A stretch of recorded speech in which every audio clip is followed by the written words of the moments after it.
งหัวสวนพักคือเฮ็ดบอลสั้นเลยว่าคือเฮ็ดบอลสั้นใช่แต่นี่เกียมใช้ปลาบอลในกระยังนะแม่นเลยตอนเช้านี่แต่4 โมงแต่3 โมงเน็บจะนี่มันบ่โอ้เพื่อนมีเขาพร้อมจอมโดยพ่ออยู่เพื่อนบ่มีเขาบ่พร้อมจอมแก้วอยู่บ่เป็น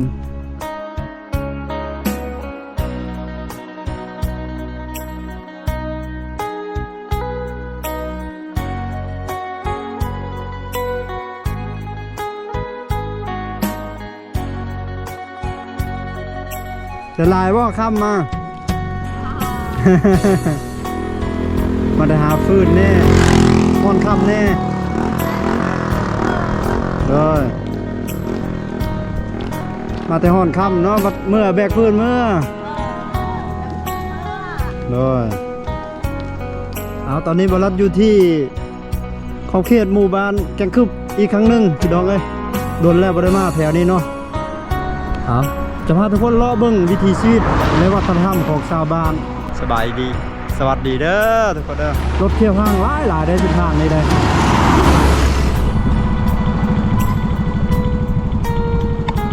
ไปก่อนเด้อ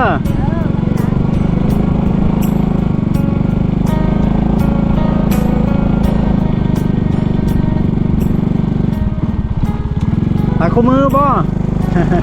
ไปก่อนเด้อมาได้ฮอนค่ำได้บ่ได้แล้วเดียวนั่นเดียวโอ้นี้เขาเจ้ากำลังซีเฮ็ดโคกโดยในแผนการนี่เจาะแล้วก็ลบเลิกเลยที่เป็นซื้อวงสีน้อยมาใส่บ่นี่คือบรรยากาศกลางหมู่บ้านแกงคืบกันที่ว่าเราก็ชนบทอีกแห่งหนึ่งของเมืองเซโปนแขวงทอตะเข้หมู่บ้านนี้ห่างจากตัวเมืองเซโปนประมาณ10 ปลาย20 กิโลเมตรนี่แหละย่าไปตามเส้นทางหมายเลขที่28A ดอกไงมุ่งหน้าเข้าสู่เมืองวิลาบุรีไปนี้30 กิโลเมตรก็จะถึงตัวเมืองวิลาบุรีหมูป่าโบแม่นหมู่บ้านอันนี้ก็ตัวใหญ่เลือกเลยบัก80 โลถึงไปจังเนี่ยตัวนี้ระดับ70 โลไปใช้แล้วตัวนี้ระดับ80บ่ไปใช้แล้วก็บอกว่าเนาะอยากว่าอยู่ได้นี่ลึกได้ลูกแล้วบ่นี่ยังเลยเนาะยังลูกโอ้ฮะตัวนี้ได้แล้วเนาะโอ้หมดแล้วเนาะหมดขายไปแล้วลูก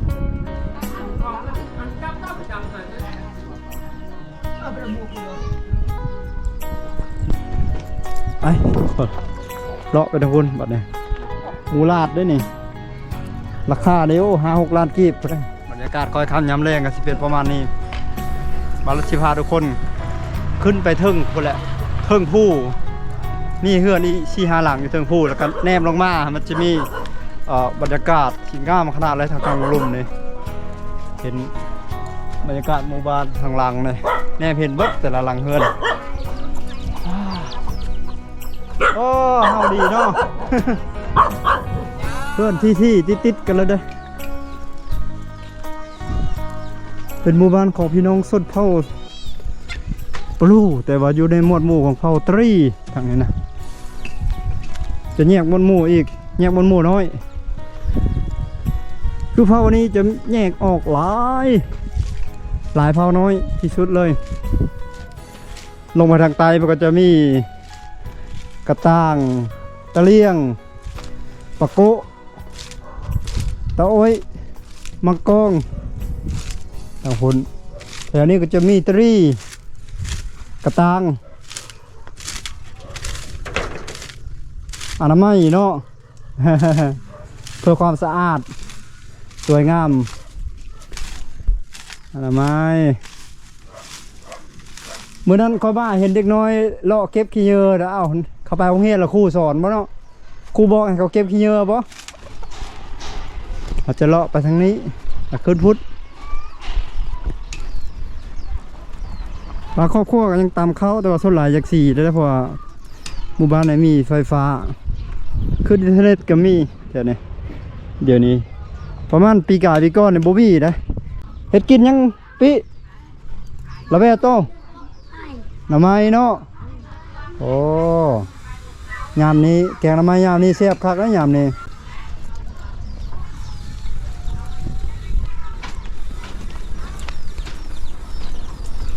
มาแต่ละเทื่อขึ้นฮอดทึ่งอย่างมืดมื้อนี้สิขึ้นตะเวนเลยเอาบรรยากาศงามๆมาฝากมาตอนทุกคนพวกเจ้าเฮ็ดหยังอยู่นี่อนามัยบ่ โอ้ดูแปลว่าขยันนั่นนะภาษาท้องถิ่นเอิ้นว่าดุภาษากลางเอิ้นว่าขยันดุมันขยันเพียรเดี๋ยวเริ่มเห็นวิวงามแล้วทุกคนเลยวิวหมู่บ้านทูเสียแต่มีขี้ฝุ่น ระหว่างทางดินแดงแถวนี้ยังโบทันได้เฮ็ดทางลาดยางมาตอกมาต่อยยังได้ทางนี้แต่ว่าหมู่บ้านที่เราผ่านมาหลายๆหมู่บ้านก็มีแล้วบางบ้านก็ลาดซีเมนต์บางบ้านก็ลาดยางมาต่อยวันนี้พักห้องเฮียนวันนี้เนาะ ไปทุกคนขึ้นเทิงนี้ส่วนหลายเขาเจ้ามีเฮือนเป็นเกือบว่าคู่หลังคาเฮือนเลยได้เกือบคู่คนเลยมันจะสั้นนะหนึ่งเลยแล้วดูฝนนี่ค่อนข้างมืดเลยค่อนข้างลื่นมันจะเป็นตุ่มเป็นอย่างฝนตกใช่ละถ้าเทิงนี่มีการสาวมองสาวยัง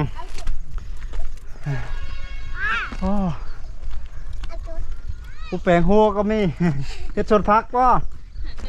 โอ้เด้เห็นวิวงามขนาดเลยโอ้โธ่สุดยอดเป็นหมู่บ้านท่ามกลางหุบเขาภูผาป่าดง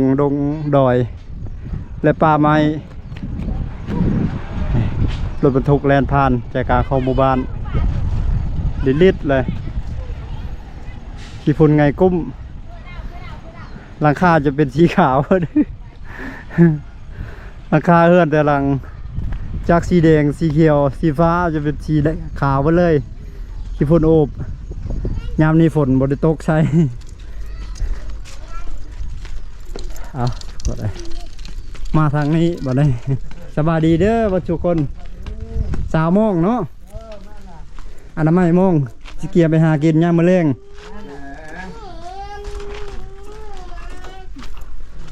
ป่านี้ประมาณอันนั้นนี่เนาะป่าซ้ำสองนี้บอกขอโทษเนาะถึกนี่มองนี่เขาเอิ้นมองฮัดซีบ่ฮัดโปเนาะโอ้แตงหัวสวนพักคือเฮ็ดบอนสั้นเนี่ยว่าคือเฮ็ดบอนสั้นแท้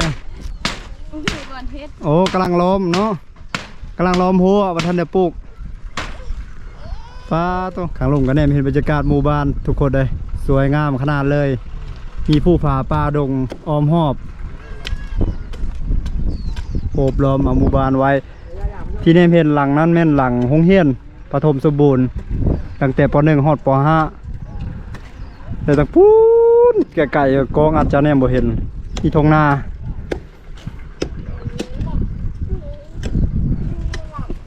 ไม้ยังอันนี้นะเฮ็ดนะไม่พุ่งบ่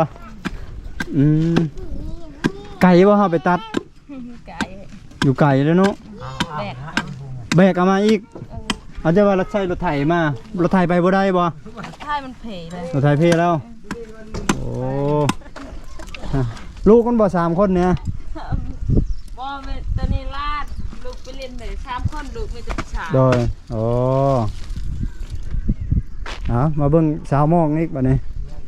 เพื่อนตั้งอยู่สูงหมู่สูงกว่าหมู่เลยคักเนาะแนมเห็นมดหมู่เห็ดหยังอยู่ลุ่ม แต่นี่เกียมใส่ปลาบ่นี่กะยังนะแม่นเลยได้ปลาใส่กะยังนั่นเนาะแม่นเลยตกยาวไปลึกเลยอ้อมเฮือนแล้วเนาะมอง โอ้ถ้าพุ่นก็มีการซ้อมอยู่ซ้อมมองสาวมองสาวเคี้ยวออก โอ้เทปสองลำโพงในสมัยเก่าดังขนาดนั้นนี่ สมัยนี้ก็ยังดังอยู่กับเปิดชุดแล้วเนาะ เห็นว่าเบิ่งทางนี้อีกโอ้อารมณ์แมคโครจกนี่เนาะ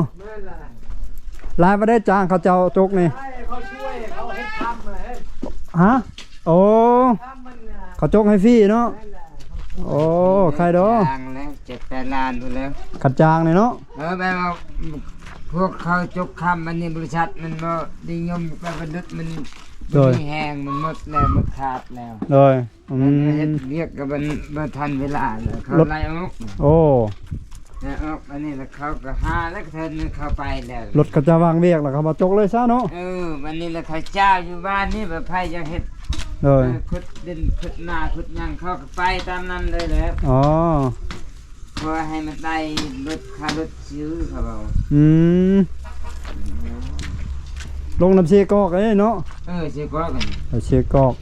อยู่ซึ่งนั้นเลยได้แม่นบ่สึกเสียกอกนี่ ฮะ ซึ่งนั้นเลยเนาะ นี่เด้อทางลมนี่ อยู่ลุ่มทางลมมันบ่ ไปฮอดซึ่งฮอดบ่คำ เออเดี๋ยวๆเนาะ เนี่ยเห็นขาวๆอยู่นั่นดิ นี่เห็นรถนะ จะได้ลงไปจัง แม่นเลย พาท่านผู้ชมไปเบิ่งอีก แม่นแม่นแม่น พอได้กินบ่ป่าทรงนี้ คันใช่ได้พอกินอยู่ได้ โดย มัน10 ชาวโต 10-20โตเนาะพอได้กินเนาะ ปลาจัดปลาชิวปลายังนี่แล้ว โดย อืม โอ้ มันส่วนหลายมีแต่ปลาน้ำถือ อาหารตามธรรมชาติโอ้คักแล้วหาอยู่หากิน ตามแม่น้ำลำซีขัดซื้อแล้วบ่คักซื้อเสียเงินเนาะ เห็นว่าอยู่ในบ้านนอกบ้านนอกของนาแบบนี้แหละ โดย เมืองมันตั้งได้หนึงเลย แม่นแหละอยู่เมืองแล้วมีแต่ซื้อ ตั้งได้หนึงนี่มีแต่ห้วยตอนเช้านี่แต่4 โมงแต่3 โมงนี่ลุงตลาดเลยแล้วไปขาย อยู่ที่ บ้านนอก 3 บ้านนาจะสิขายหยัง อยู่ที่3-4โมงเราไปยามมอง อย่างนั้นแหละแล้ว ไปแช่ปลาไว้บ่นี่แช่ปลาไว้บ่นี่หรือว่าไปไล่แล้วก็กู้เลย มื้อเพิ่นแล้วไปยาม มืดไปยาม มื้ออื่นไปแล้ว โดย มีแต่ปลาเลยอยู่น้ำพุ่นแล้ว โดย มื้ออื่นไปยามแต่เช้า โดย แต่ตื่นมาก็ โอ้ ไปยาม เอาขึ้นไปเทิงอยู่เด้อวันนี้เด้อไปเบิ่งเพิ่นขอบใจ มา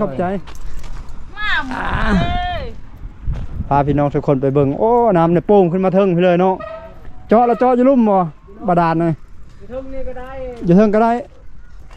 โอ้อันนี้ล่ะเขาเจาะอยู่ลุ่มบุญเนาะเจาะแล้วโป่งมาเขาจะเจาะอยู่เทิงก็มีคือกันนำ นี่คือกันบ่มันแพง แต่แพงแมันบ่ประมาณเท่าไหร่ วันรับ30พุ่น ป๋อ จะลืมกันเลย นั่นแหละนี่มีลมประมาณ7ล้าน ประมาณ30 ล้านป๋อโท30 ล้านก็ประมาณ 40,000 กว่าบาทไทย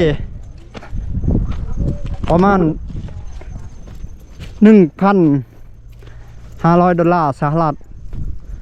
โอ้อยู่นี่กำลังสร้างอีกนี่เกิดก่อข้างในบัดนี้เนาะอยู่บัดนี้4 หลัง5 หลัง6 หลังอยู่พี่สบายดี เฮ็ดหยังอยู่นั่น เฮ็ดนี่จะมีอย่างนึงนะยิง ลูกนา ลูกปืนนะ กันนู กันหนูยิงปลาก็ได้บ่ตัวนี้ ไดมอนด์ ได้คือกันเนาะ โอ้จะเอาไม้ยังจะเอาเนี่ยไม่เทแม่นบ่เคินไม่เทเนาะแม่นแล้วเดี๋ยวนี้นะหรือว่าการตอกค่าบ่นี่นะ ไม่พุ่ง ไม่พุ่งบ่เฮ็ดหยังมันตัวนี้นะไล่มันบ่ ลายมันนี่ โอ้ลงกับพุ่นแล้วเนาะเข้าป่าพุ่นแล้วนี่แต่การ กลางคืนยิง การกลางคืนยิงหนูตัวนี้ยางยังนี่ยางหงสีดิเนาะ แม่นแล้ว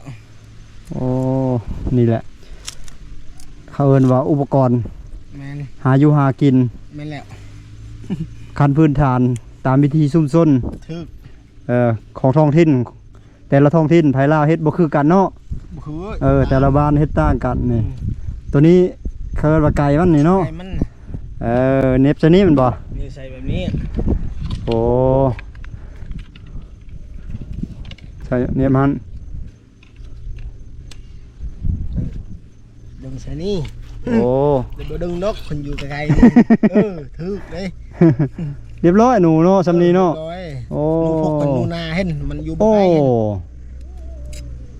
อ๋อสำนูพุกได้อยู่แม่นบ่ อยู่ใช้เล็กอีกอยู่นี่ โอ้เฮาใส่เล็กอยู่ในเล็กแหลมอยู่นี่เนาะ แหลมอีกอ๋อตัวนี้เฮ็ดจังได๋ไปเผาไผอีบ่บ่ได้เผาเลยบ่ ไปเผาก่อนให้มัน ให้มันแข็ง ให้มันซื่อกัน มันซื่อ ให้มันคด อ๋อขดโพดเอาไปเบ็ดมันซื่อ เอาไป ๆเอาเล็กแหลมใส่หั่นมัด มัน ประการเจอสำนูพุกได้อยู่รถบ่ ดูเลยการชนาน อ๋อโอ้ยังได้หนูพุกแทนนี่เนาะ เบิด โอ้หนูพุกคักได้เห็นลาบปลาโทแบบลาบหมูแล้วแหละแบบลาบหมูลาดแล้วแหละ แบบละมุน้อย แม่นแบบลาบหมูน้อยแล้วแหละ หนูพุกสุดยอดแล้วมันคักเลยขอบใจ ขอบใจละลาย โดยขอให้มันแต่การอาวุธหากอยู่หากินตามวิธีชาวบ้านบรรยากาศค้างบังเทิงสุดเลยนี่เทิงชุดหมู่บ้านเทิงชุดจอมดอยเลยทุกคนเลย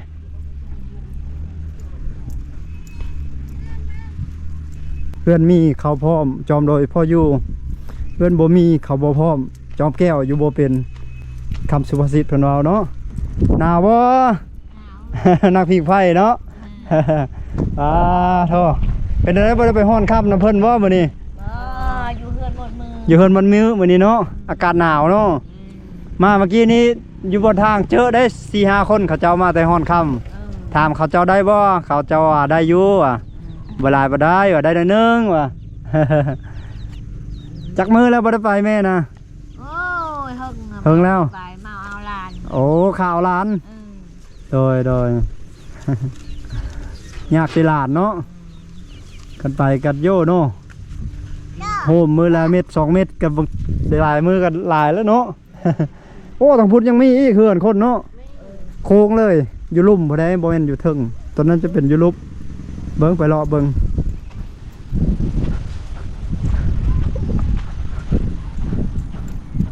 เส้นทางเฮามันจะไปอยู่หั่นไปหั่นละโค้งไปหั่นจุดนี้รถจักรขึ้นมาได้เสยจุดนี้เขาเจ้าจะแปลงทางขึ้นมาทางวันนี้บ้านกับโค้งไปตามนี่แหละตามห้อมผู้นั้นบ้านเบิงลมฮะแล้วก็โค้งไปตามสายทางไปฮะถนนหมายเลข28A จุดนั้นลาดยางมาต่อยจุดนะอยู่พูนเขตบ้านน้อยๆเขตนะเขตนี้ยังเป็นขี้ฝุ่นไงก้มอันนี้คอควายเพื่อเดินนี่ได้พูดนะมาลัดเคยมาถ่ายทำช่วงฤดูฝนป้าเราพี่ลึกขี้งัวขี้ควายเขาเจ้ามันไหลลงไปลุ่มแล้วเขาเจ้าตักเอาไปใส่หน้าใส่ฝุ่นพักฝุ่นอย่างงามคักยามนี้เขาจะป้อยแหละโดนไล่กลับมาคอกเท่านึงแล้วบ่ค่อยมีขี้ควายหลายเลยหมู่บ้านนี่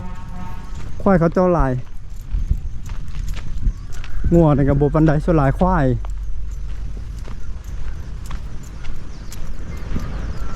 งามธรรมชาติแถวนี้